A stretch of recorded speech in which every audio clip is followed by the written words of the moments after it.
Corona cannot be valid reason for stopping election.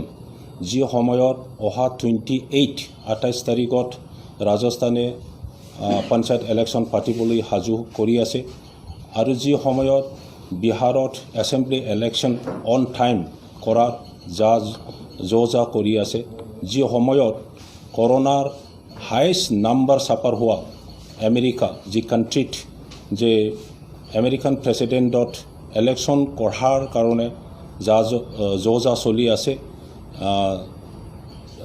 Campaign চলি আছে, যি সময়ত পৃথিৱীত বিভিন্ন দেশৰ প্ৰেচিডেণ্টৰ ইলেকশ্যন হৈ গৈছে আৰু যি সময়ত অসমত গোটেই কমিউনিকেশ্যন ইণ্টাৰষ্টেট, ইণ্টাৰ-ডিষ্ট্ৰিক্ট, বজাৰ, শ্বপিং মল, টেক্সিছ, পেৰিছ গোটেইটো অ'পেন কৰি দিছে।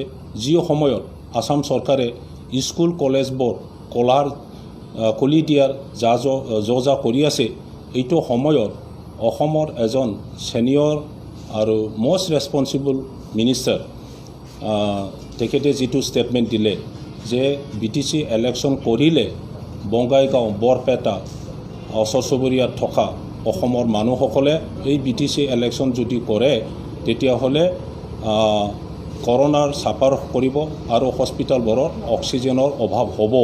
গতিকে BTC ইলেকশ্যনটো ষ্টপ কৰিব লাগে বুলি ইলেকশ্যন কমিশ্যনাৰক যিটো ইনষ্ট্ৰাকশ্যন দিয়া গৈছে বুলি তেখেতে নিজেই ষ্টেটমেণ্ট দিছে, সেইটো মষ্ট আনফৰ্চুনেট আৰু সেইটো ভায়লেশ্যন অফ হিউমেন ৰাইট।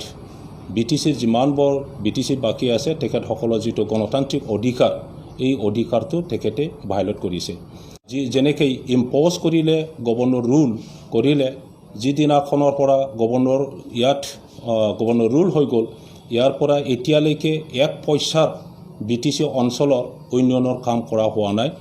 যোৱাবাৰ বাৰিষাৰ দিনত ইমান বানপানী হৈ গ'ল, বহুত গৰাখহনীয়া হৈ গ'ল, বহুত গাঁও উঠাই লৈ যোৱা হ'ল, বহুত ৰাস্তা বান ইত্যাদি নষ্ট হৈ গ'ল।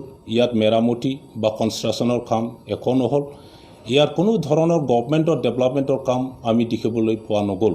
গতিকে তেনে ক্ষেত্ৰত আকৌ যদি এক্সটেনশ্যন কৰা হয় ইনডিফিনিট সময়ৰ কাৰণে, কেতিয়া হ'ব কেতিয়া নহ'ব, এই অঞ্চলত BTC বাকীৰ কাৰণে চৰকাৰ ফালৰ পৰা যদি উন্নয়নৰ একো কাম যদি নহয়, 1 বছৰত বেছি আমি যিটো তেখেতে যেনেকৈ ইংগিত দিছে, এতিয়া যদি আকৌ 6 মাহ গভৰ্ণৰ ৰুল যদি এক্সটেনশ্যন কৰা হয় তেতিয়াহ'লে 1 বছৰত বেছি ইয়াত কোনো ধৰণৰ উন্নয়নৰ কাম আমি দেখিবলৈ নাপাম।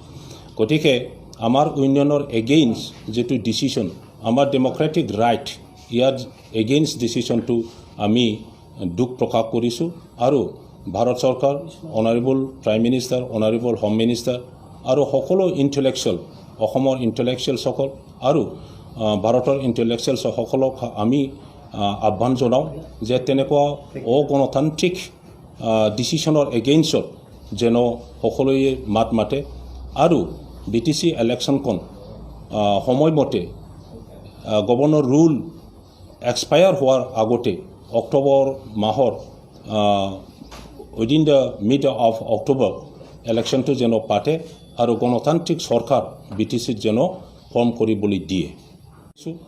যে যিসকলে BTCক নষ্ট কৰিব বিচাৰিছে, উন্নয়ন বিচৰা নাই আমাৰ অঞ্চলত, তেনেকুৱা শক্তিৰ লগত আমাৰ BTCৰে পাৰ্টিকুলাৰ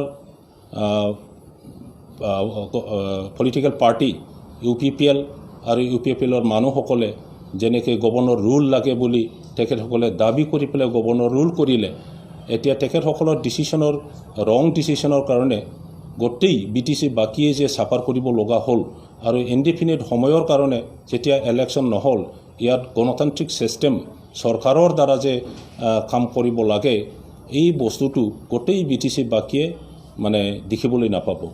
ইয়াৰ দ্বাৰা BTC আৰু 1 বছৰ পিছুৱাই যোৱাটো আমি দেখিবলৈ পাই আছোঁ। গতিকে তেখেতসকলৰ ডিচিশ্যনটো ভুল হৈছে আৰু অতি সোনকালে তেখেতসকলে যেন গণতান্ত্ৰিক ছিষ্টেমটো ইয়াত এপ্লাই কৰে, ইলেকশ্যনটো যেন আসাম চৰকাৰে সময়মতে গভৰ্ণৰ ৰুল শেষ হোৱাৰ আগতে কৰি দিয়ে। ইয়াৰ কাৰণে UPPL পলিটিকেল পাৰ্টিও যেন আসাম চৰকাৰক আহ্বান জনায় সেইটোকে মই কামনা কৰিছোঁ। আপুনি আজি